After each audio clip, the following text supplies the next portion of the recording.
Good evening, everyone. Thank you for joining us for Indigenous Film this evening. My name is Jessa Phillips. I'll be your virtual host for the night.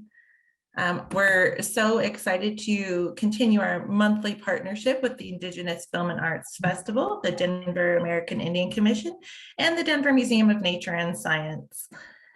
Tonight's film, Beans, was exceptional. I hope that you were able to watch it before the program tonight. If not, I'll be sharing the link. It'll be streaming through October 15th, so you can watch it anytime through then. Please type any questions or comments you have during tonight's event into the chat. We'll be watching that and answering as many as we can. Chats are only going to hosts and panelists, so feel free to share your questions and comments there. So to start tonight's event, I'd like to introduce Jean Rubin, the director for the Indigenous Film and Arts Festival. Take it away, Jean. Thank you, Jessa. Welcome, everyone, to the 18th Annual Indigenous Film and Arts Festival. The festival is presented by the International Institute for Indigenous Resource Management. I direct the festival, and with me is Merv Tano, who's president of the Institute. We're delighted you could join us for this evening's conversation with filmmaker Tracy Deer. As always, I will start by acknowledging some of the many people and organizations that make the festival possible. The Denver Museum of Nature and Science has been hosting festival events for many years. Thanks to their talented, and I must say, always gracious staff, we were able to transition to a virtual festival without missing a beat. To Jessa, who's hosting tonight, and all the folks who work behind the scenes at DMNS to make this possible, our sincere thanks. We could not bring you the festival without the support of our many sponsors and community partners. You saw the logos scrolling on the screen as you logged in. I'd like to acknowledge our major sponsors this year, the National Endowment for the Arts, Konica Minolta, and AARP. And we extend a special thank you to the Consulate General of Canada in Denver, which is not only a supporting sponsor of the festival, but is a special sponsor of tonight's screening. We're pleased to have Consul General Sylvain Fabi with us tonight for a welcome and opening remarks. Consul General Fabi has held a number of trade and policy positions with the Canadian government since 1992. He served in Canadian embassies in Moscow, Havana, Santiago, and Jamaica before joining the consulate in Denver. And we're so pleased to have him here with us tonight. Consul General Fabi, the mic is yours. Okay, thank you so much.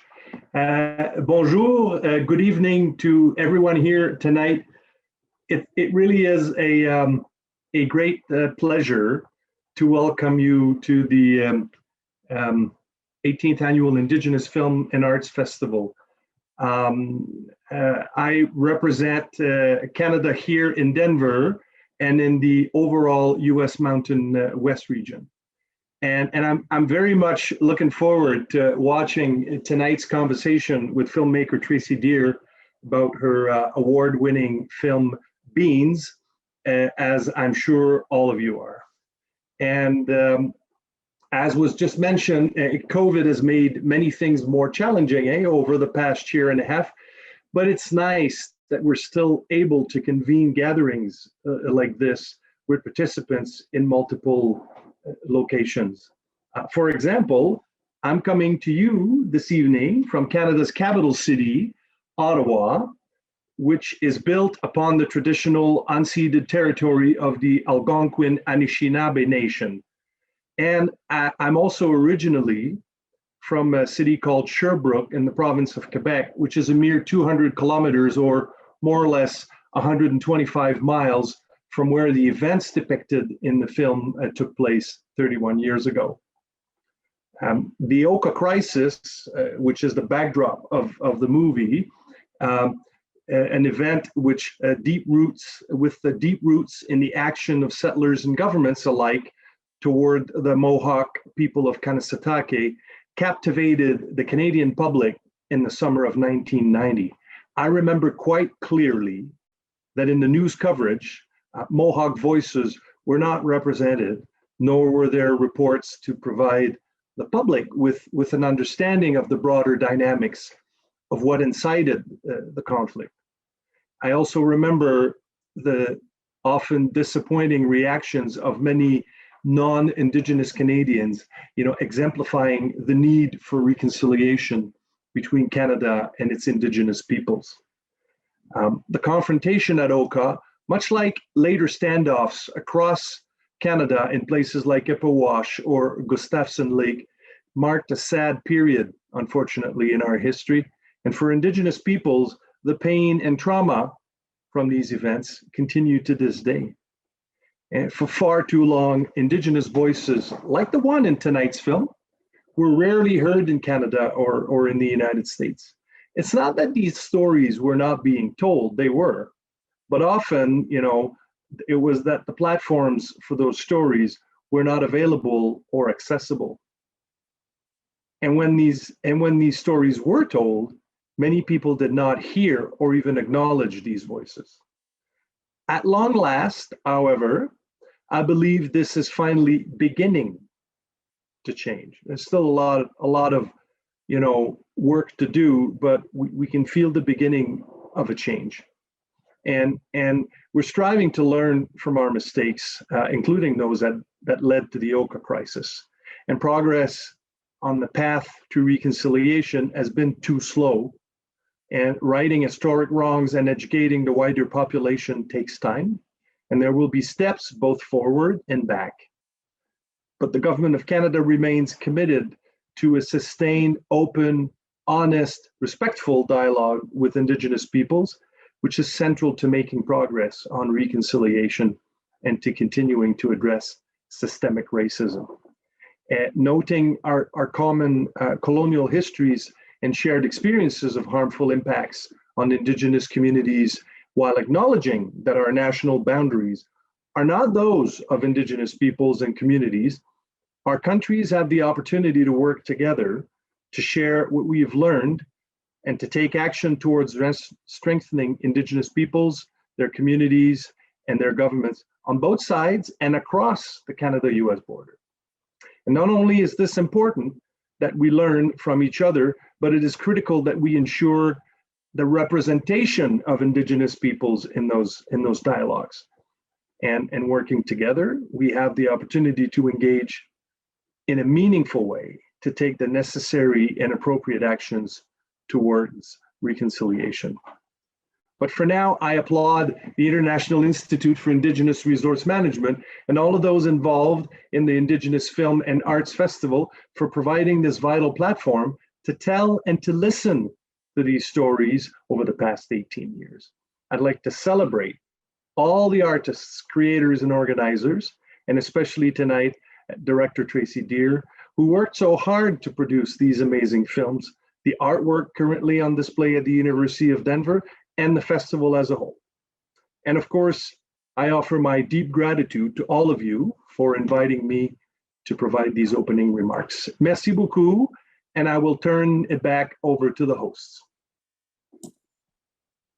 Thank you so much, Sylvain. We always appreciate your very thoughtful comments. It's now my pleasure to introduce Tracy Deer. By now, most of you have watched Beans. If you haven't, as Jessa said, you still have a couple of days to stream it. And we really appreciate Tracy joining us tonight. She is in production, so she had a full day of production. It's 9 o'clock where she is, and tomorrow she has another full day of production. So we really appreciate Tracy carving out this time to be with us tonight. Tracy is an award-winning director, producer, and writer. She's also a mentor, speaker, and leader. And frankly, it's very hard to introduce her because it's hard to decide where to stop. She has written and directed for film and for television. She's won numerous awards, really too many to mention, but I'll note awards from some of our favorite film festivals, Imaginative, First Peoples Festival, and Winnipeg. Among her many accomplishments is her acclaimed series Mohawk Girls, which originally screened on Aboriginal People's Television Network in Canada, and which we could never get in the United States, but it is now streaming on Peacock.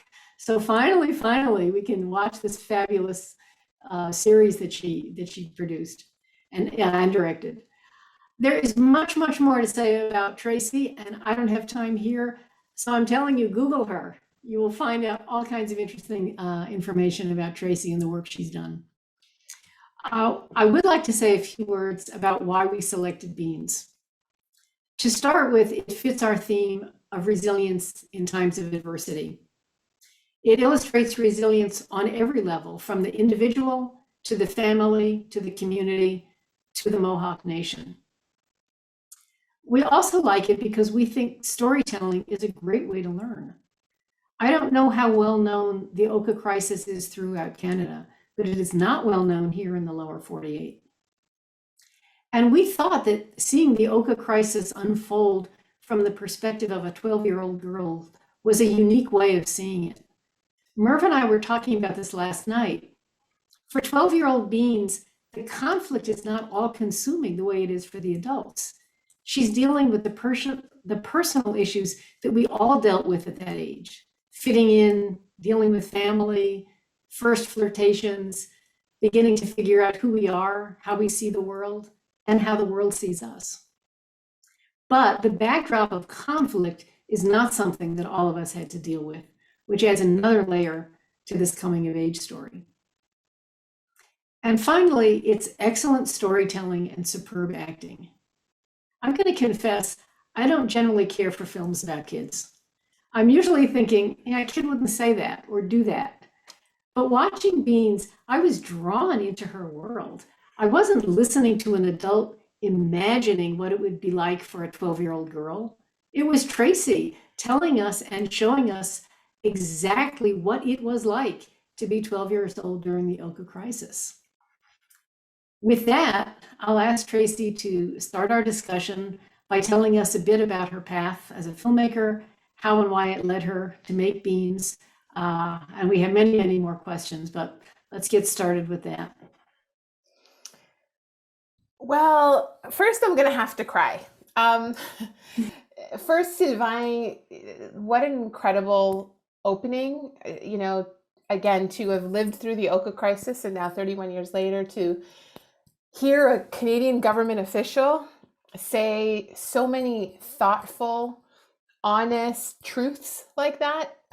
Really, I'm so encouraged, and I do think we have come a long way. I absolutely agree. There is still so much we have to do, but if that sentiment, if that honesty and humanity had existed 31 years ago, I would like to think that the Oka crisis as it was would not have happened. And so first there was that, and a big merci beaucoup to Sylvain for expressing everything you expressed. And then Jean and Merv, thank you so much for having me. And that intro was amazing, and your comments about the film just completely touched me. That you got all of that from the film. I'm very, very touched. Okay, the question. So I have wanted to be a filmmaker ever since I was 12 years old. So I lived through the Oka crisis, and also the dream to be a filmmaker began at that same time. And so even as a little girl, as that young girl with this big dream, the passion project, the ultimate passion project was one day I would grow up, I would become a filmmaker, and I would tell this story, the story of the Oka crisis from the point of view of a child, which is the way I lived it. And really, as I hope you experienced through the film, it was just such a devastating time for me. And I think it's indicative of what our young people, it's indicative of the coming of age stories that our young people are having across Turtle Island. And I think we have to do way better. I don't want that to be the coming of age story for our young people. I want so much more. So I've always wanted to tell this story. I have always been terrified to tell this story. And so to be here now with this story out in the world, it's an incredible feeling to have accomplished this and to put it out, and really like a weight has been lifted. And you know, my 12-year-old self, the little girl with the big dream, the little girl who felt so small and so worthless that summer because of what she was experiencing, to to be here and to have that story out in the world.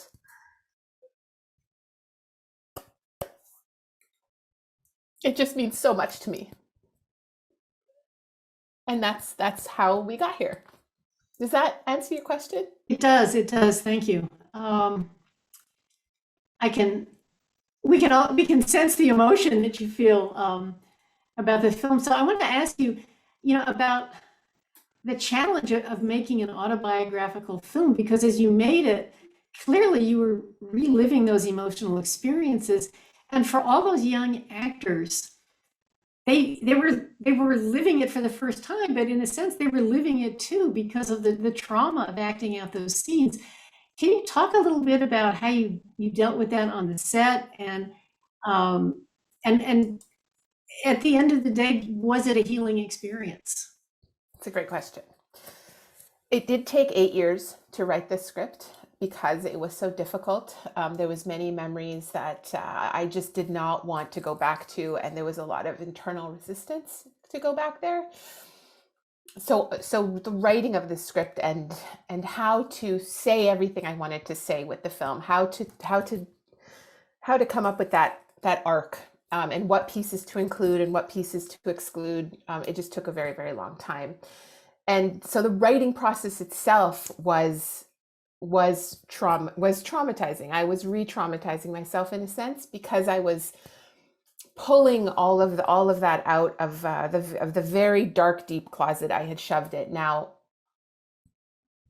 the process was very difficult, but I will say this: I think holding all of that in and keeping it all tucked away does its own damage. So the writing of the film and getting it out was sort of the first part of the healing journey. And I did have support through this, both with my writing partner, with my producer, and also my therapist. I had to unpack a whole lot to figure out what was going on with me at the time in terms of how to tell the story through this little girl. Now, it was always really important to me and the entire team that we don't tell the story at any cost, because these were the most traumatic moments of my life. In no way did I want us to recreate these moments for the screen and cause any more damage, and especially any damage to these young people who did not have to live through that. So the big challenge was figuring out, how do we do that? How do we film this, get the pieces I need, have a wonderful time while we're doing it, but when I piece it all together in the edit room, I get these oftentimes shocking and very disturbing scenes cut together. And I could take you through a few ways that we did that. So if anyone wants to look back at the film to analyze it, you'll see that a lot of the shots with the children are actually isolated. They're not actually connected to all of the chaos and violence that you see on screen. They're always very much isolated. So in the beginning, when they're in the pines and the concussion grenades go off and the crowds, they're yelling and running through the pines and the guns are coming out, the kids were actually all back at base camp in their trailers doing arts activities and having dance parties. And we shot all of that separately. And once I had that and knew what it was going to look like, then we brought the kids on to do just their shot where they run out of the woods and they start yelling and they're crying for their mom and they're scared. But they had no idea what they were actually seeing. So they didn't see the concussion grenades. They didn't hear the crowds yelling. I explained to them, this is what's happening around you. And it was all about using their imagination. And they were incredible. I mean, I don't think you realize that they're not right there seeing all of that chaos and all of that pain. And one, that is just how talented they are as actors. But two, I think I think this film really makes the point that you don't, as an actor, you don't have to actually go through terrible things to deliver the performances you need to tell a story. Another example is the scene where the car was pelted with rocks. Both girls are they're sitting at the base of the car, and the camera is very much at the bottom of the car with them. And so at no point did those girls see an angry crowd. They did not hear angry slurs. That crowd was all out there. I spoke to the extras at the beginning of every single day that we had them and explained what the day was going to be, explained from my own personal experience what that day was about and how it hurt me. And I asked them if they could, I was giving them permission to please go to the darkest part of themselves that they could go for the shots that I need. But as soon as I yelled cut, I said it was so important to come back to exactly who you are and to bring as much positivity to that set as possible for each other and really for those kids. There's also a lot of other Mohawks that were in those cars that had lived through it that day as well. So the extras were incredible. And we had informed consent across the board. So oftentimes extras are hired and they're told where to be, what to wear, and that's it. And they show up and they find out, oh, I'm going to be a fireman today, or oh, I'm going to be a teacher today. But I didn't want anyone showing up to find out, oh, I get to be a hateful racist. I wanted people to know what they were getting into, to make the decision that, yes, I can do that. Yes, I want to do that. Not, yes, I want to be a racist, but I want to be a part of this project and bring what I can to telling the story. So all of our extras always knew what they were coming to do. And because of that, they all came with the same really big heart. And everyone that was a part of the project, reconciliation and building bridges and connecting through compassion is what was important to everyone. So as soon as I'm telling a very long story, and you could tell me if you want to move on to another question, but there's so many different things we did. So at the moment I yelled cut, everyone would come back to exactly who they were. And as we were pulling the car back into the first position, the extras, well, one, they weren't angry with the kids in the car, but they were cheering the kids on. They were waving to the kids. My two young actors, we didn't even have to throw the rocks, and the rocks were styrofoam, so they were fake. And when they hit the car, it was like a thud, not the sound that you hear in the film. But because the camera was so low in the car, they didn't even have to throw anything because I wasn't connecting it with the crowd.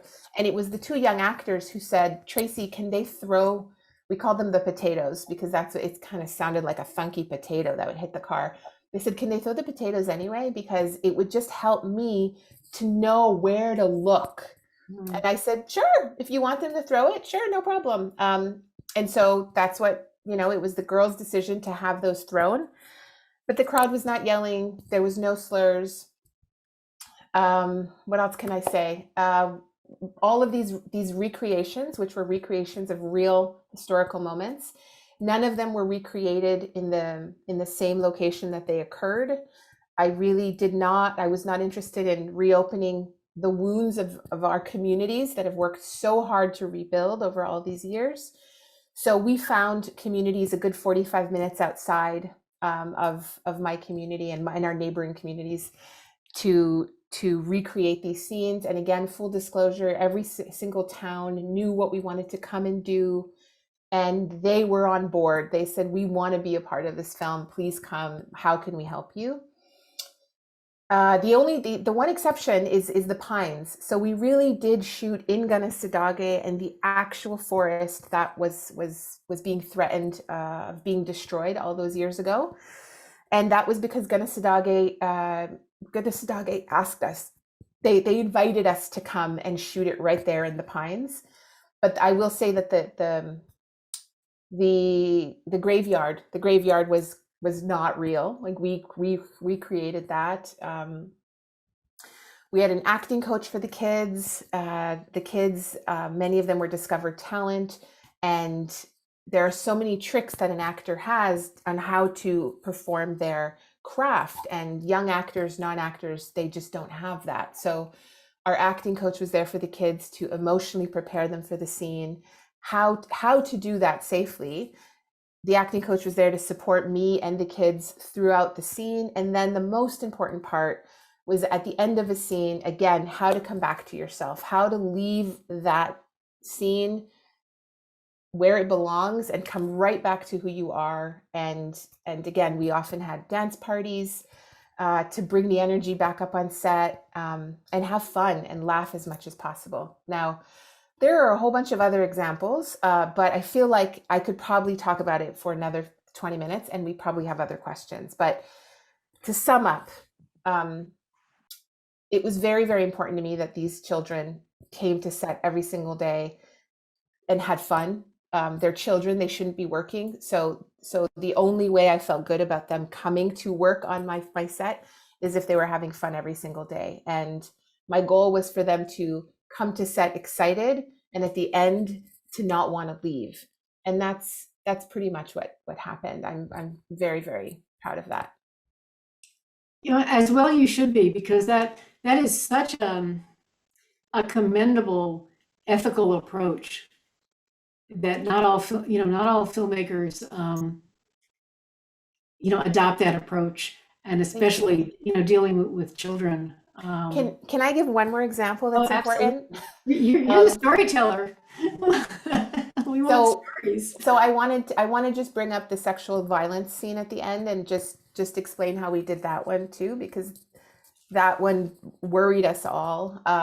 So we had body doubles for both of the young people. So the heart of that scene, they actually didn't perform it with each other. So when the young man was saying his lines and trying to pressure my young actress, he was actually speaking to a grown woman, body double. And they had multiple rehearsals together leading up to that with an intimacy coordinator. So they knew exactly what they were going to do and where hands were going to go. And again, this young man did not have to do any of that with a 13-year-old girl. And then likewise, my 13-year-old actress, her body double that she worked with was a woman who stood in for my young teenage man. And they also had multiple rehearsals together and knew every single thing that was going to happen. So the two young actors who, again, they all became such great friends. The last thing I wanted was for them to have to say those things to each other. So if you watch the film again, you'll see at the very top of the scene, they're facing each other in one shot, and that is them. But for the heart of the scene, it is over the shoulders, and they are no longer acting with each other.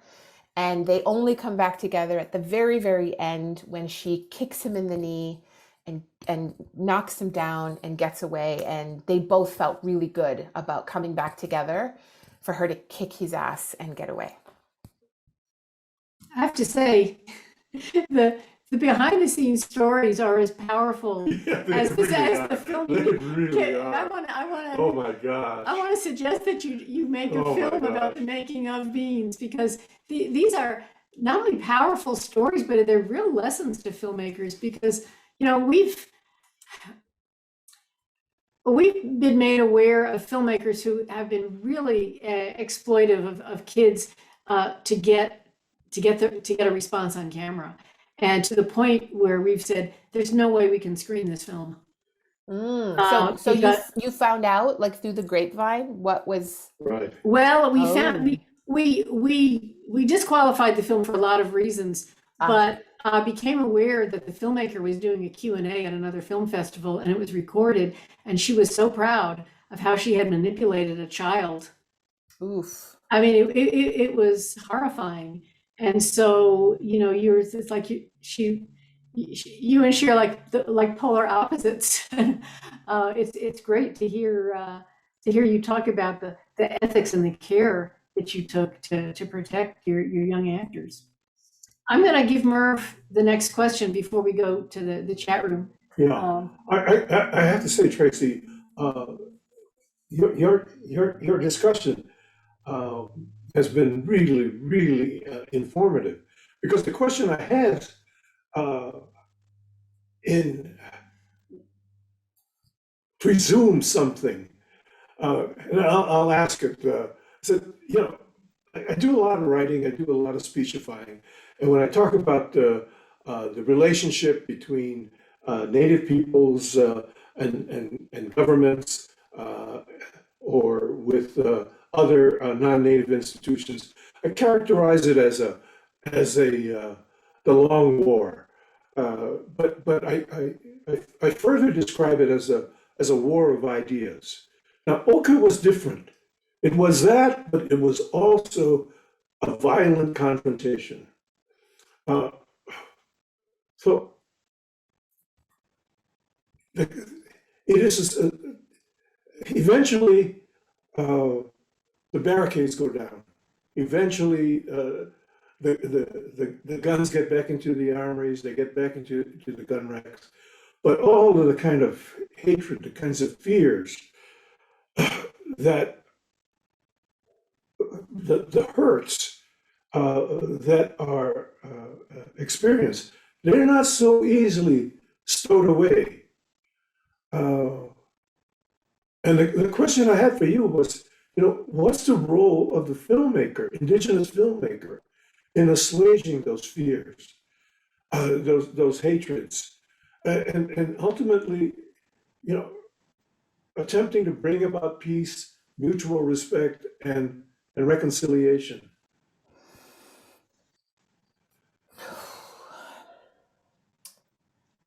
I can tell you what I seek to do, because I think I certainly can't speak on behalf of all Indigenous filmmakers, but everything you just pointed towards is really like my big mission and my end goal. I I speak when I speak about my work, it really is about bridge building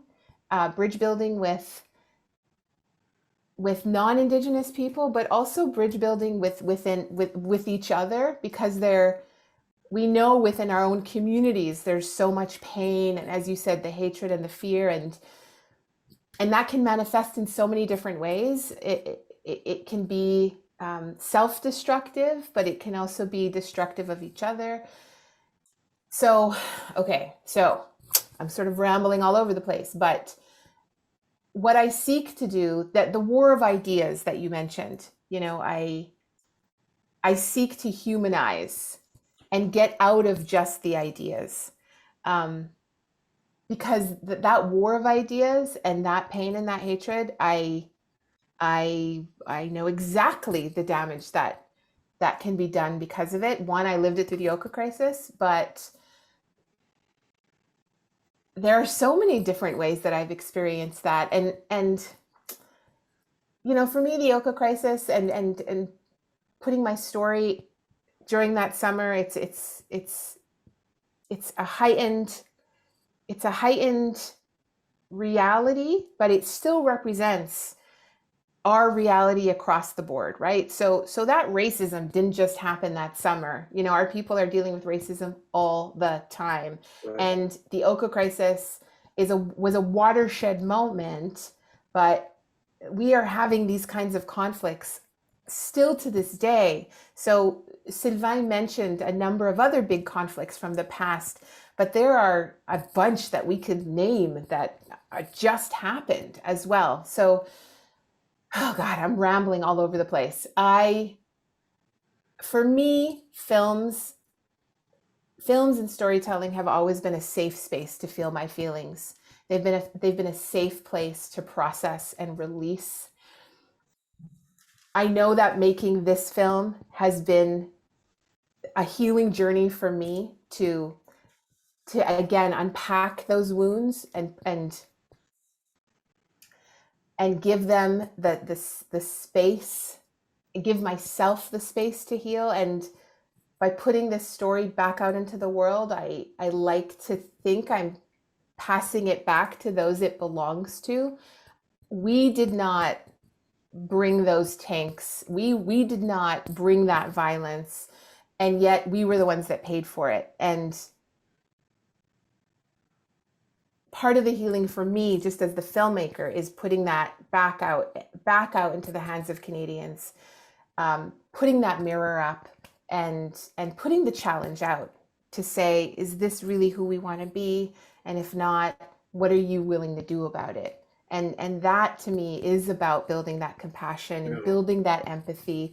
And I want to be seen. I want to be seen. I want to be understood. That's all I've wanted ever since I was a little girl.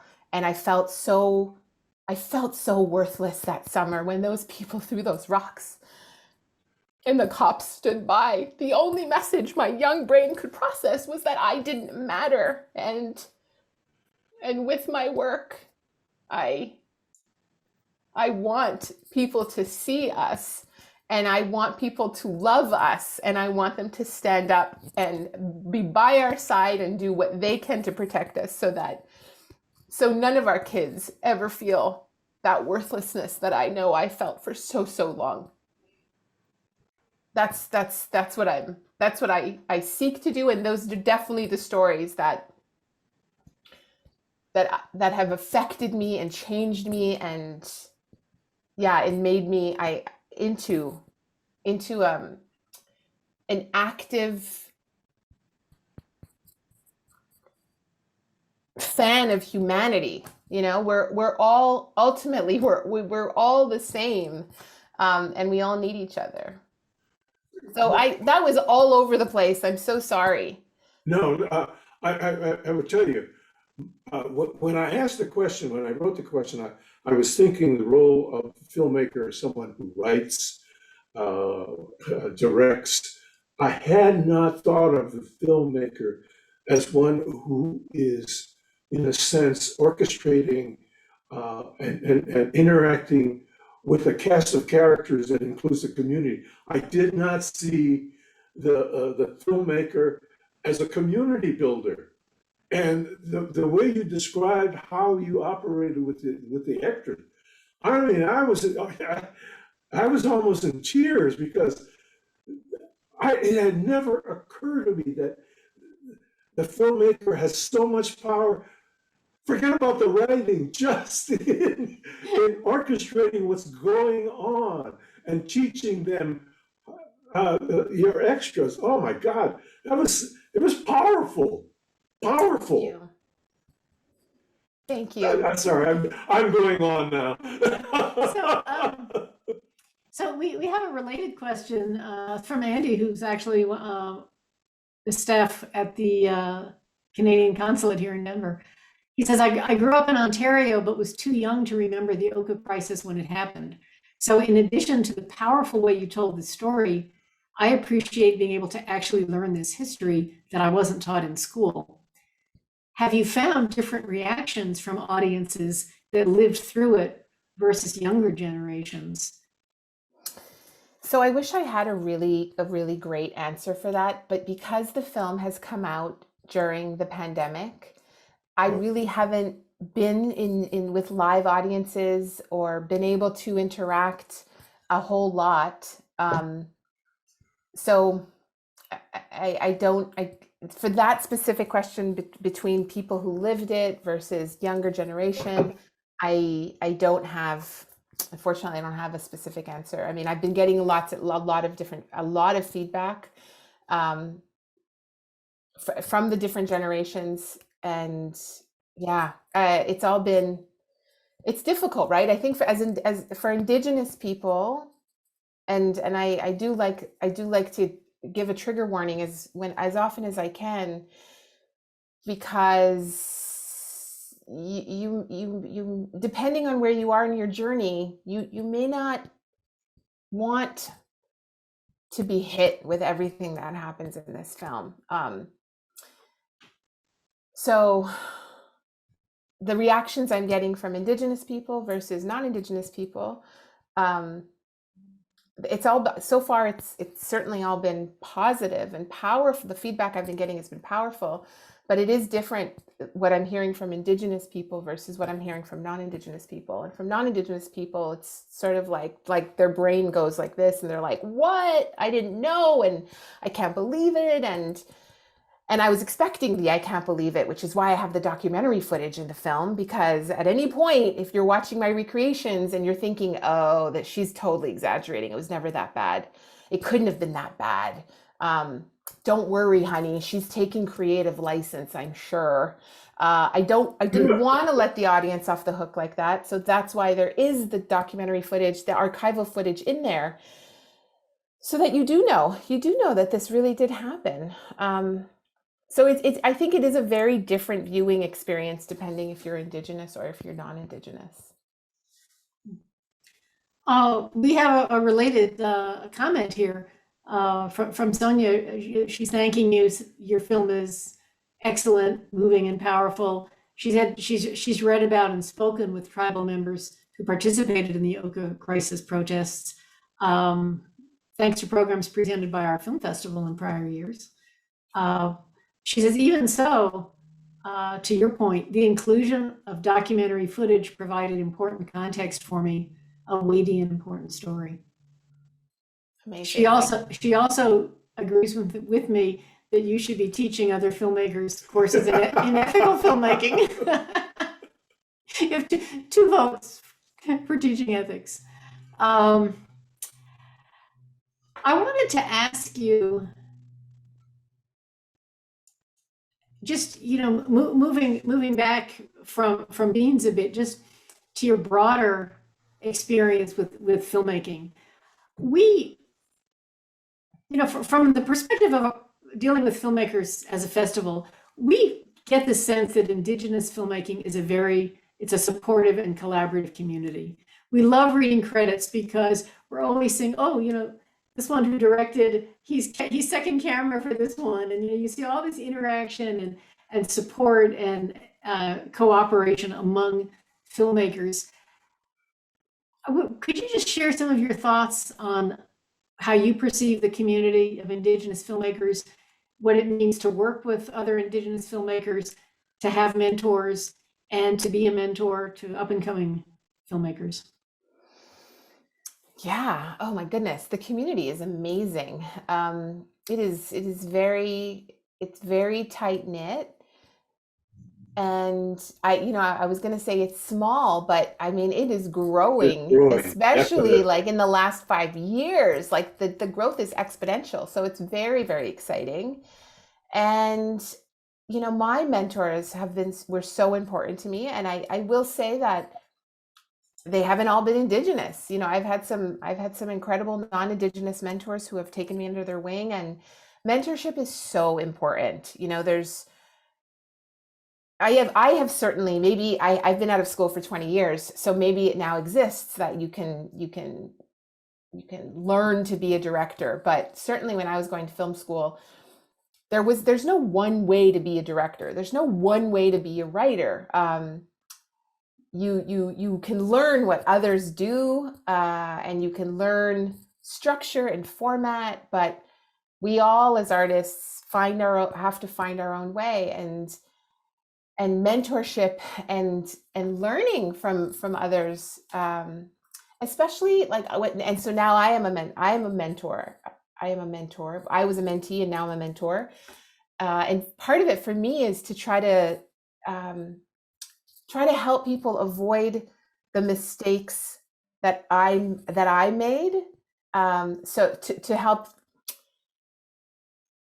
if I could pass along that knowledge and help them avoid that pitfall. I mean, there's going to be others. They're going to hit their other ones, but that's a big thing for me. Is the more we're able to help each other,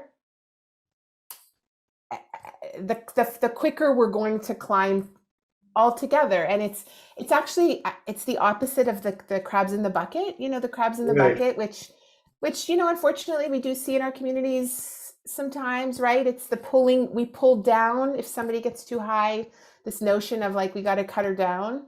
In the Indigenous filmmaking community, I feel it's the opposite. Like, we are pulling each other up, And when somebody gets to the next level, their arms are out saying, come on up here, and now you go up. And that's just incredibly inspiring. Yeah, I'm so grateful. Sometimes it's as a writer, as a director, and as an Indigenous woman writer director, it can be very solitary sometimes. The creation process is very solitary. But so to have these peers to reach out to sometimes to commiserate with, sometimes to share ideas with. We all work with a lot of non-Indigenous people as well, because the industry is very, very, definitely very non-Indigenous. It's also very, very white. And there's some frustrations with that. And so some of the things I appreciate so much is when we do get to speak, we're speaking the same language. There's no having to explain things sort of 5 ways for somebody to actually understand it. It could get so exhausting when you have to fight for something that is so obvious to you, but they don't get it. Why is that important? Why can't we just shoot where it actually happened? Why do we have to go 45 minutes out? Needing to explain why it's important. When you're with fellow Indigenous filmmakers, there's so many things that it's just so easy. We're like, yeah, of course. And then we share those stories and we're like, oh my God, that's so frustrating. So that sometimes just feels good too, to be able to rant.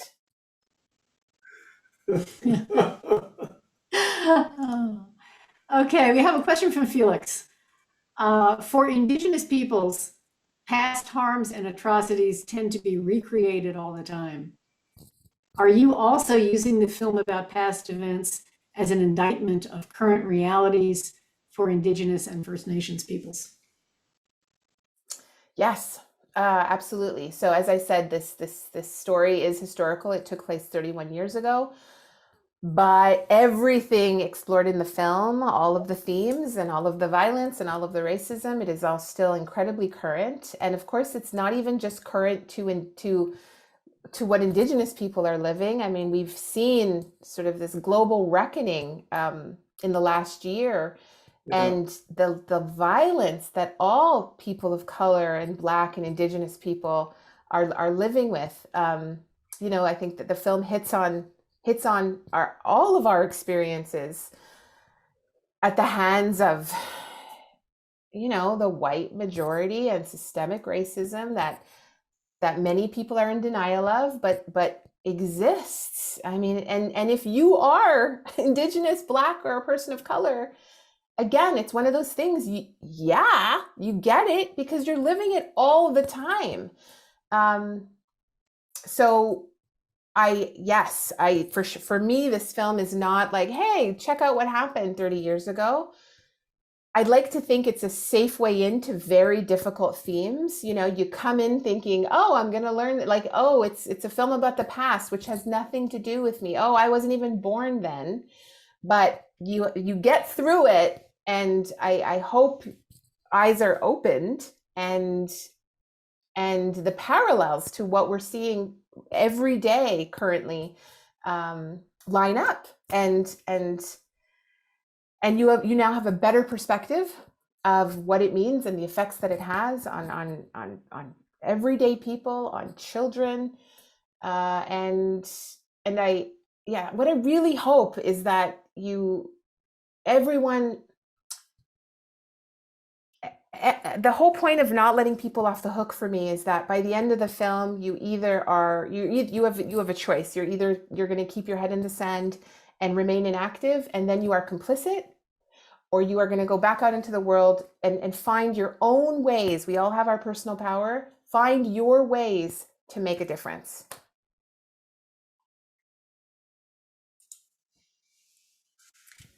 Did you want to say? I've got a quick question. Did you, we read the credits. I did not see anything about cooperation from Ministry of Defense. Did you get? Okay, so all of those folks in uniform, et cetera, were actors. Oh yes, Okay. Yes, all of my recreations were actors. However, all of the archival footage, and I did see a question come in asking about whether they were all newsreels.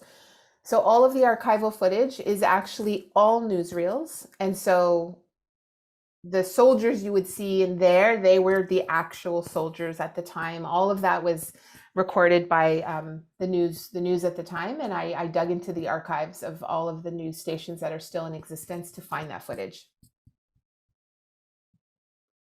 Thank you. So I'm going to go back to why I don't like movies about kids, but I love beans. The acting from your young actors was absolutely, it was astonishing to me to see that range of emotions and perfectly suited to the situation that you got from those young actors. And like Beans, I mean, that feeling, that look of so unsure when she first approaches, the older kids. She wants to be part of that group, and she's so kind of hesitant about it initially. And her little sister, who, in reading about this, I found out that this was a first film for her.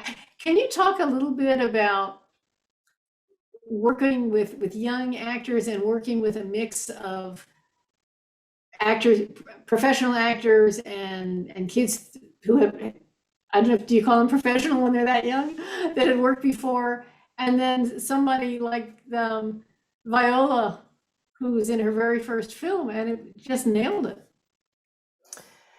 Yeah, so all of my work has always been a mix of non-actors and professional actors, because the Indigenous acting community is quite small. Because up until now, right, up until the last 10 years, 15 years, the roles were in the Westerns, on the horses. There weren't a ton of roles, period. Certainly not a ton of contemporary roles. So in order to get one of those historical roles, you had to fit sort of a certain image that Hollywood wanted you to fit.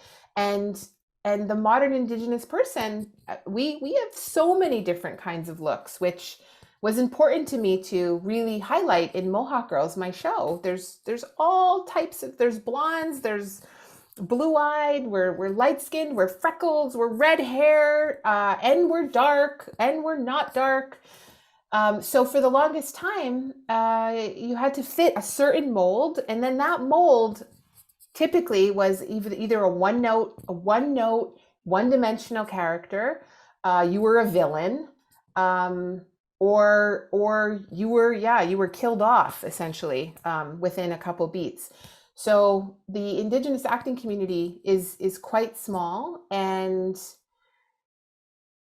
so I needed to find people, but I also feel really I like discovering talent. I like building up.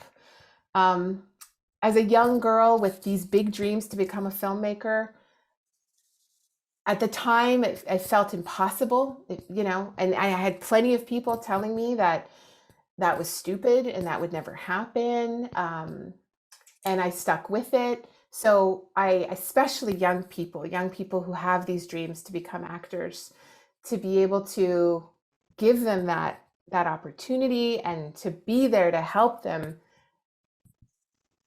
blossom is one of the great joys of my work. And not only just young people, right? I've with Mohawk Girls, I had a 50-year-old woman who'd always wanted to be an actor, who came out and auditioned, and I cast her and we worked together, and she is hilarious in the show. So yeah, it's a really, really special thing. And I think one of the things that definitely made Beans very successful is these 4 children all knew what they were coming to do. We had so many talks before the casting was finalized, because I needed them to understand what they were coming in to do. I needed their families to understand, and especially young Canadian, I won't say Canadian Indigenous, that doesn't make sense, but young Indigenous people who live in Canada are all very aware of the Oka crisis. So these young people, they were really proud to be a part of the film and to bring this story to the bigger world. They took the job incredibly seriously. They were always prepared. They always came with ideas, and the trust they had in me, how wide open they were of just, let's try this. How about that? What about this? And they were like, okay. And off we went. I found working with them probably the easiest, most fluid and creative I've ever been able to. Oh,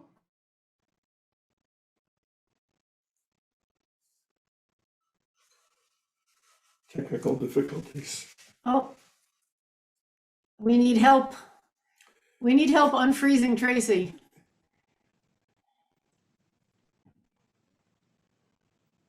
I'm gonna. Yeah, Sylvain got kicked out as well earlier.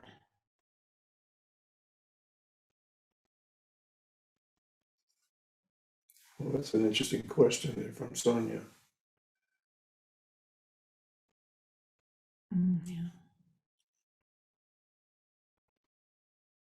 So we're gonna hang in here, folks, for a few minutes and see if the museum can bring Tracy back.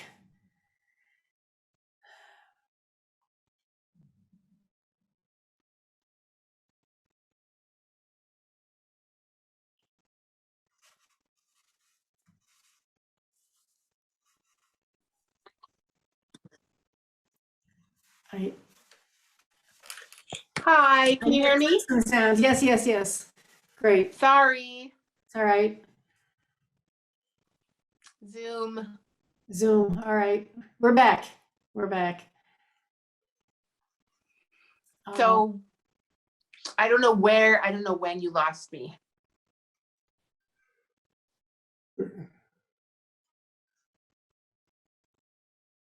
You want to tell me?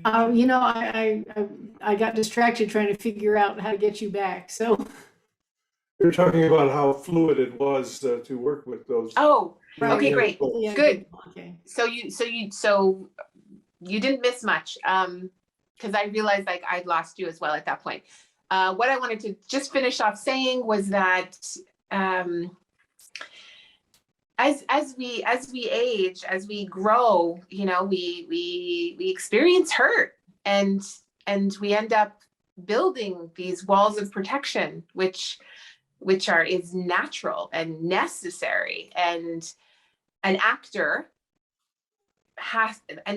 in order to do their job well, they have to let those walls come down, and that is a very, very scary thing. So often the job with all actors is to, as a director, is to make it safe enough for them to take those walls down, and for them to trust that I will keep them safe, and I will be there.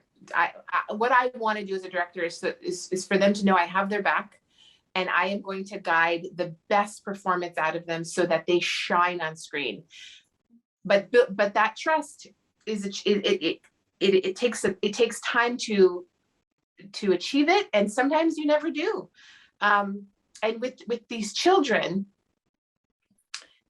they didn't have all of those walls yet because they're still young, and so I didn't have to do that work of making the walls come down. Of course, I had to build a relationship with them, but I did that way before we actually got to set. And so the trust was there, and the creation process and the collaboration between us, it was just very fluid. It was very fun and so easy. So working with these kids has actually been the best experience I've ever had working with actors.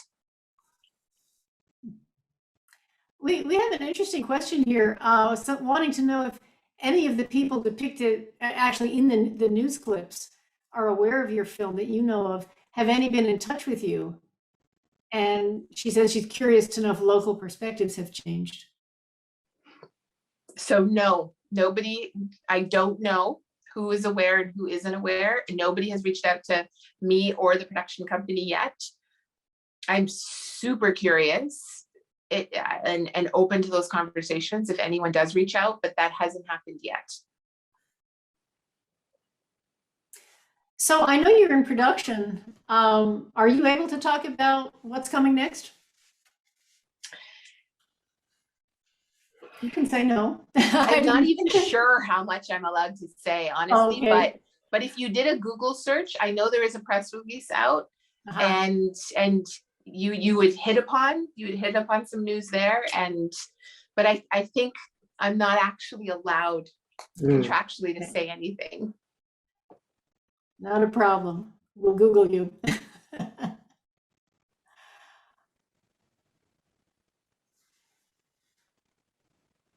I'm going to read this one. I can't summarize it.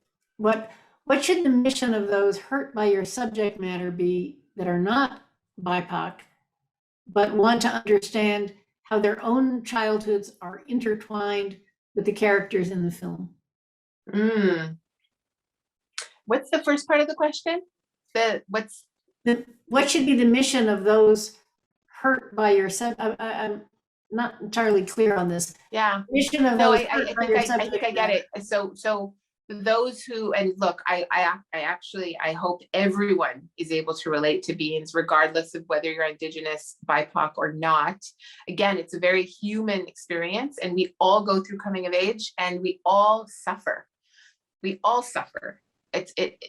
And no one person's suffering is worse than another. Pain is pain. And so to those of you that related to what you saw and who have had your own pain sort of come to the forefront, you really need to take care of yourself. And there are many different ways to do that. I mean, I have a therapist, and therapy has completely changed my life, and I'm a big advocate for it.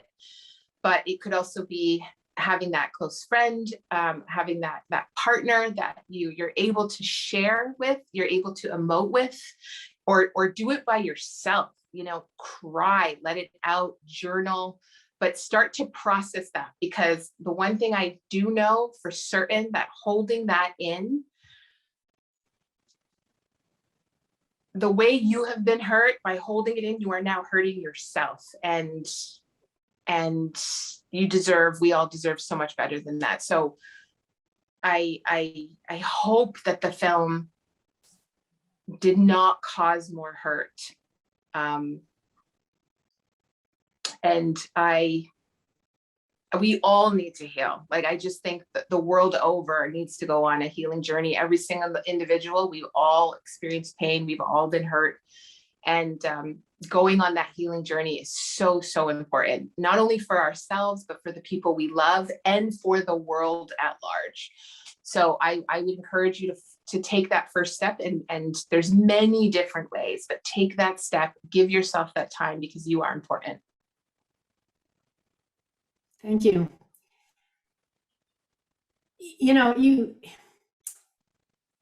You show us in Beans a 12-year-old girl who felt she didn't matter and who felt she had no voice. And I want to say, today you have a voice. It is apparent in the body of work that you've done. It's apparent from your conversation with us tonight. And I thank you so much for taking the time to join us. And come back anytime. This was great. We would love to have another conversation with you.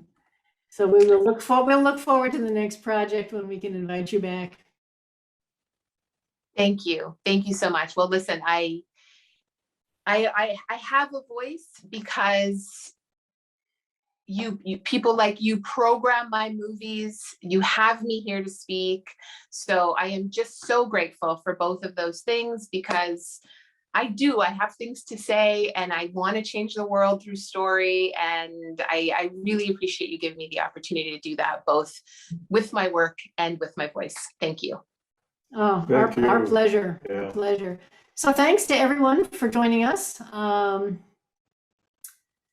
We have another program in a week, next Wednesday. We have a film from New Zealand about the New Zealand Wars, stories of Waitara. So come back. We've got lots more to offer with the 18th Annual Indigenous Film and Arts Festival.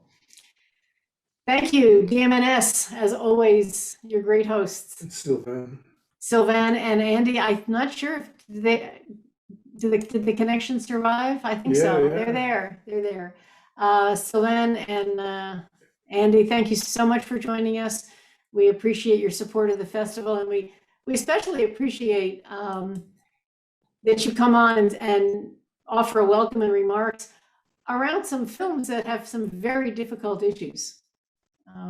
Well, we're happy to do so. And I think it's important. It's important that Tracy has a voice for what she wants to say, but I think you need a voice also that says that what her voice is heard, and we're trying to do something with that, because a lot of people close their ears to it, but many people don't.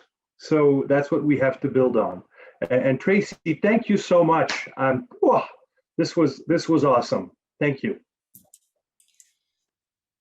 Thanks, everyone. Great. Thank you, everyone. Have a great evening. Bye-bye. Good night. Good night, everyone.